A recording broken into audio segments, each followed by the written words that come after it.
जब ये रूठेगी तो कैसे लगेगी? भगवान को विनोद सूझा और भगवान अपना मन मूड को ऑफ करके कहते हैं हम लोग अपना मूड ऑफ नहीं ऑन करके रखें हरदम। हमारा मुरझाया मुख, बदसूरत मुख किसी को देखने से उसका यात्रा हम खराब करें? कोई किसी कारण से आया हो, कोई किसी कारण से आया हो, तो कहते हैं जब भी किसी से मिले तो प्रसन्न मुद्रा में मिले, ताकि आगे व्यक्ति दुखी भी हो या सुखी हो जाए, प्रसन्न हो जाए। तो भगवान आज मूड बना लिया एकदम, जो कभी भी उस तरह से नहीं रहता था, उदासीपन। और रुक्मिणी जी के भवन में प्रवेश किया, पलंग पर जाकर के लेट गए। रुक्मिणी देवी हताश हुई, प्रभु का आज क्या हुआ है? अपने आंचल से आंसू श्रम बिंदु पसीना को पोछा, हाथ से पंखा झेलने लगी। दासियों को आवाज दिया कि लाओ और पंखा। तो भगवान को पंखा झेलते झेलते भगवान धीरे से कहते हैं कि देवी एक बात पूछूं? क्या? पूछिए महाराज। तो एक बात बताओ, तुम्हारे भाई विवाह तुम्हारा शिशुपाल से करना चाह रहे थे, तुमने मुझसे क्यों कर लिया? अरे राजकुमारी थी, किसी राजकुमार से विवाह करते। हमारे तुम्हारा कोई मिलन है? कहाँ तुम इतनी गोरी और मैं कहाँ काला? किसी भी तरह से हमारा तुम्हारा जोड़ी बनता है? बिल्कुल भी नहीं। और तुम कहोगे कि पढ़े लिखे हैं, मैं पढ़ा लिखा भी नहीं हूं। सब दिन गाय और बछड़ों के पीछे चलता रहा, पढ़ा लिखा भी नहीं हूं। तुम कहोगे चलो पढ़े लिखे नहीं है तो क्या हुआ, अच्छे खानदान के तो हैं। तुम हमको अच्छे खानदान के समझते हो? दो दो मेरे पिताजी हैं, दो दो मेरे माँ हैं। तुम कहोगे चलो माता पिता से हमको क्या लेना, लड़का अच्छा होगा, चरित्रवान होगा। मैं चरित्रवान दिखता हूँ? लोग कितने वहां कलंक लगाते थे। तो चरित्र भी अच्छा नहीं है। चोर उचक्कों का काम सब दिन किया हूं, सब दिन चोरी किया हूं मैं, इसलिए मैं चोर भी हूं। ना पढ़ा लिखा, ना ईमानदार, ना कहीं का राजा हूं। राजा तो मेरे नाना जी हैं। तुम कहोगे चलो ये सब से हमको क्या लेना देना, ये तो बलवान होंगे। तो मुझ में बल भी नहीं। बल होता तो डर से समुद्र में छुप के रहते। मथुरा से भाग करके समुद्र में छिपा हुआ हूं डर से। तो मुझ में ये भी नहीं है। तुम कहोगे चलो बल नहीं है तो क्या हुआ, गुण होगा कोई अच्छा। तो मुझ में कोई अच्छा गुण भी नहीं। मैं तो निर्गुण, गुण से हीन हूं। कोई गुण नहीं, पढ़ा लिखा नहीं, किसी भी तरह से कोई योग्यता नहीं है मुझे। अयोग्य के साथ विवाह करके तूने बहुत बड़ी गलती की है। तो भगवान बोलते भी थे, तिरछी नजर से देखते भी थे कि देखें इसके मुख पर क्या असर पड़ता है। तो धीरे धीरे उसका भी मूड ऑफ होने लगा। हमने कोई गलती नहीं की, अब भगवान आज ऐसे जैसे तैसे क्यों बात कर रहे हैं। सब तरह से कहते कहते भगवान एक दिन कह देते हैं, हे देवी अभी भी कुछ नहीं बिगड़ा है।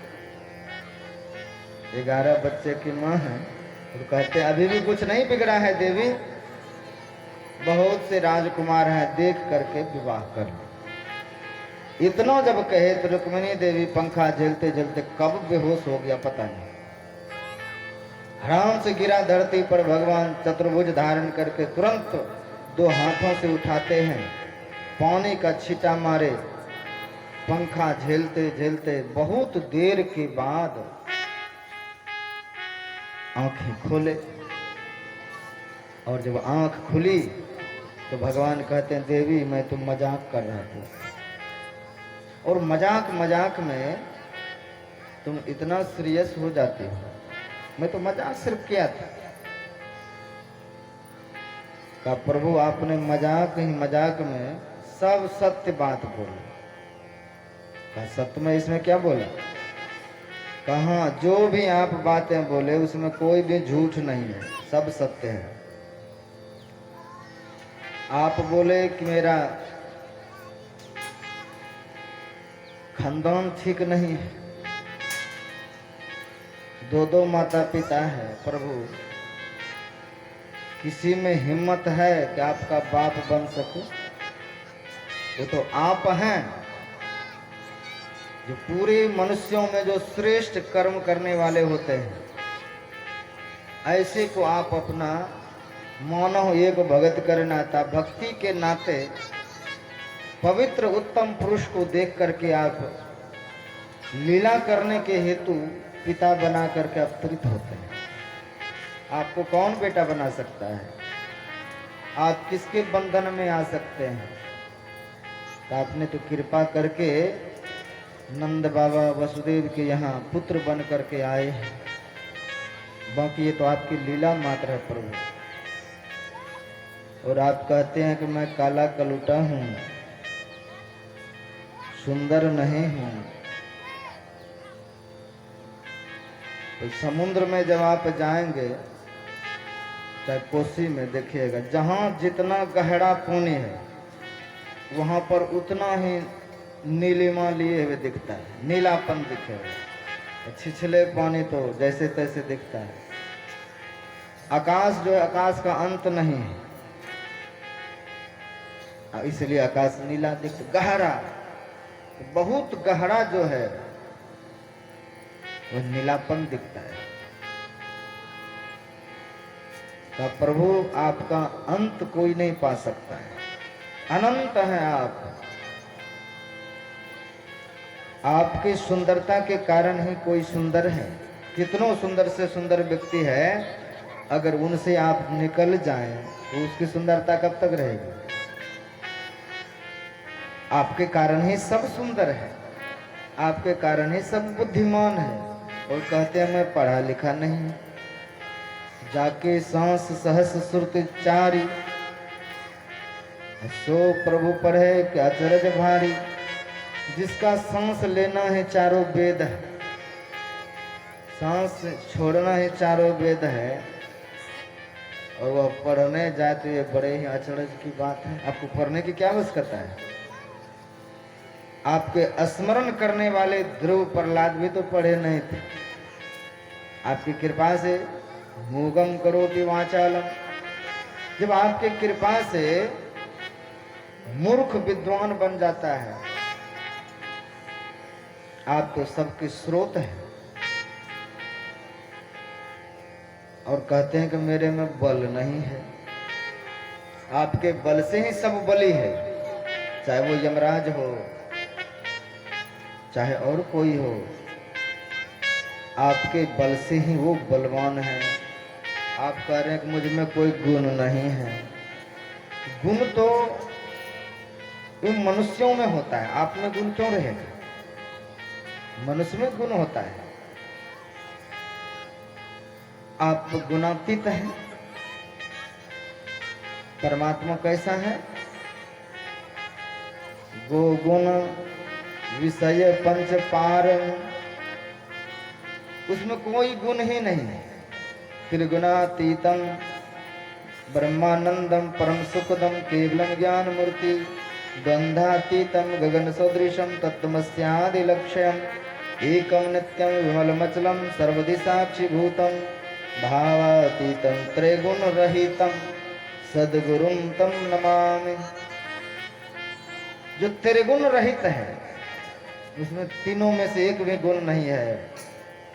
ना तमोगुण है, ना रजोगुण है, ना सतोगुण है।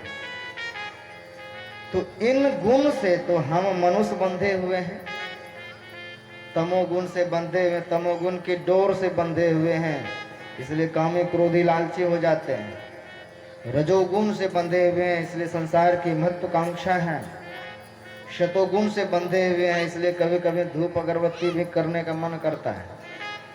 सत्संग में बैठने का मन करता है, लेकिन वो अवस्था है जहाँ सतो गुण भी नहीं है। तीनों गुणों से परे जाने का यह रास्ता है, फिर गुणातीतम। तो तीन गुण से बंधे होने के कारण इस जीव को जो बंधा है वो पशु है। हम लोग बंधे हैं, और जो जब तक बंधा हुआ है तब तक उसमें पशुता कभी भी कहीं भी आ सकती है। तो बंधे हैं, जो बंधा है वो पशु है। इसलिए भगवान शिव को पशुपतिनाथ कहा गया। किसका नाथ? बैल का। बैल का नाथ नहीं है वो, पशुपति। हम जीव जो माया में बंधे हुए हैं, त्रिगुणी रस्सी से जो वासना रूपी खूंटे से बंधे हुए हैं, ऐसे पशुओं को जो खोल दे वो है पशुपतिनाथ, यानी कि बैल का वो स्वामी है। हम जीव रूपी बंधे हुए ऐसे बंदेवान जीवों के जो पति हैं, परमात्मा है, वो है। तो कहा इस तरह से कि हे परमात्मा, हे गोविंद, हे नारायण, आप में कोई गुण नहीं। आपने सही कहा, आप में कोई गुण है ही नहीं। आप त्रिगुणातीत हैं, निर्गुण हैं आप, निराकार हैं आप, निर्विकार हैं आप। एक ओंकार सतनाम कर्ता पुरख, निर्भव निर्भय अकाल मूर्ति अजोनी। आप तो जन्म ही नहीं लेते, सैभं आप स्वयं प्रकट लेने वाले हैं। तो ऐसे परमात्मा आप हैं। तो रुक्मिणी देवी ने जब भगवान के स्वरूप का वर्णन कर दिया तो भगवान को बहुत आश्चर्य लगा कि देवी, मैं तो समझता था तुम मेरे शरीर को सिर्फ जानती हो, लेकिन तुमको अगर आज मैं गुस्सा नहीं दिलाता तो हमें कभी पता नहीं चलता रुक्मिणी जी को कितना ज्ञान है मेरे बारे में। कि सिर्फ यही जानते हैं कि वसुदेव जी के पुत्र हैं, मेरे पति हैं। ये शरीर जो है, शरीर से परे का ज्ञान रखने वाला रुक्मिणी देवी जो भगवान के स्वरूप को जानते थे। इस तरह से भगवान ने कहा कि देवी, अयम ही परमो लाभो गृहेषु गृह मेधिनाम जन्म में नियमः प्रियम भीरुभामनि। कहे सुंदरी, ये तो गृहस्थ धर्म में चलते रहता है, रूठना मनाना, सुबह लड़े शाम में मेल हो गया, लड़ाई झगड़ा चलते रहता है, इतना रूठने का है। और भगवान इस तरह से सबको सांत्वना दिया। रुक्मिणी देवी स्वस्थ हुई, और स्वस्थ होने के बाद फिर सुखदेव गुरुदेव सुनाते हैं कि भगवान का इतने बड़ा संस्था, इतना बड़ा खानदान हो गया कि 28 लाख मास्टर थे पढ़ाने के। भगवान कृष्ण के इतने बड़े खानदान हो गए कि 28 लाख सिर्फ मास्टर। बिहार में कितना मास्टर है? तो भगवान के खानदान को पढ़ाने के लिए 28 लाख सिर्फ मास्टर हुआ करते। इतने बड़ी खानदान, इतनी बड़ी खानदान में भगवान का एक पोता, सुखदेव गुरुदेव सुनाते हैं कि एक एक अस्था कृष्णस्य पुत्रान 10 दशाबलान अजिनवान पितुः सर्वात्मनः। कहते हैं कि भगवान का पोता बानासुर के जेल में एक बार बंद हो गया था। का गुरुदेव कैसे हुआ, जेल कैसे चला गया वो? इतने बड़े परिवार के लोगों को जेल कौन कर सकता है? का सुनो, बानासुर राजा बलि का बेटा। ये बानासुर भगवान शिव का परम भक्त है और 1000 भुजाएं हैं। तो 1000 भुजाओं से एक बार ताली बजा बजा करके इतने कीर्तन किए कि भगवान से प्रसन्न हो गए। और जब प्रसन्न हुआ तो कहा वत्स मांगो, क्या मांगते हो? तो क्या मांगा उसने? कहते प्रभु 1000 भुजा है, लड़ने वाला कोई नहीं, मैं चाहता हूँ आपसे एक बार लड़ूं। कैसा सेवक? मैं अपना ताकत आजमाना चाहता हूँ। तो भगवान शिव कहते हैं देखो लड़ाई ठीक नहीं होगी। कहेगा स्वामी सेवक लड़ते हैं, इसलिए मैं लड़ने वाला तुमको भेज दूं और तुम्हारी जन्म जन्म का जो खुजली है वो मेट के रख देगा। तुम इंतजार करना, ये झंडा लो और वहां अपने भवन पे गाड़ देना। कहा प्रभु एक और वरदान दीजिए कि आप मेरे नगर सोनितपुर की रक्षा करें। तो भक्ति के कारण भगवान शिव उसके राजभवन की रक्षा करते थे, पहरेदारी करते थे। तो उनकी एक बेटी थी उषा। उषा ने एक दिन स्वप्न देखा कि कोई दिव्य पुरुष आया और आकर के स्वप्न में देखा जब, तो देखते हैं उसकी आंखें खुली और वह रूप उनके आंखों में बसा रह गया। जब जगी तो उसकी सहेली थी एक उषा की, चित्रलेखा नाम। उसने कहा देवी मैंने अभी जिसको स्वप्न में देखा मैं उन्हीं के साथ विवाह करूंगा। कहाँ मिलेगा, अब तुम ला करके दो, नहीं तो हम मर जाएंगे। चित्रलेखा नारद ऋषि की चेली थी, चित्र बनाने में बहुत माहिर। कहा देवी किसको देखा मैं कैसे जानूं? तो स्वर्ग से शुरू किया चित्र बनाने का, सुंदर सुंदर चित्र बनाए का, ये सब नहीं है देखो इसको। कहा धरती पर का चित्र बनाओ, तो धरती पर भगवान कृष्ण का बनाया तो बहुत खुश हुई। कहा लेकिन ये नहीं है। परदुनुम का बनाया और प्रसन्न हो गई। कहा लेकिन ये भी नहीं लग रहा है। तो परदुनुम का जो बेटा था अनिरुद्ध, उसका जब चित्र बनाया तो खुशी के मारे झूम उठे। बहन इसी को मैंने स्वप्न में देखा था, हमको ये ला करके दो कहीं से। चित्रलेखा महायोगिनी थी।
कभी राम बन के कभी श्याम बन के चले आना, चले आना। कभी राम बन के कभी श्याम बन के चले आना,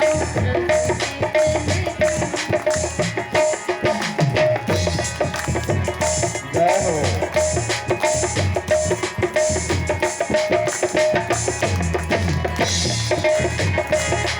कभी ब्रह्म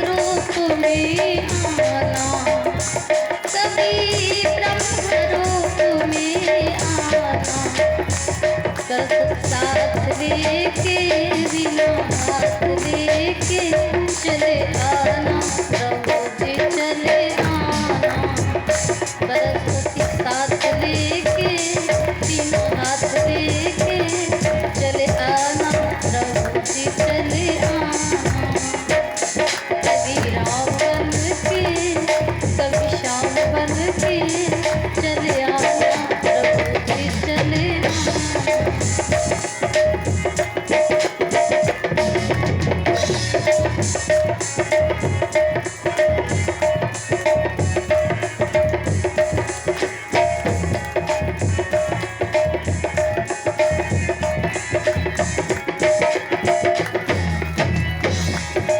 कभी विष्णु रूप में आना कभी विष्णु रूप में आना लक्ष्मी साथ लेके हाथ लेके चले आना प्रभु जी चले आना कभी राम बन के कभी श्याम बन के चले आना प्रभु जी चले आना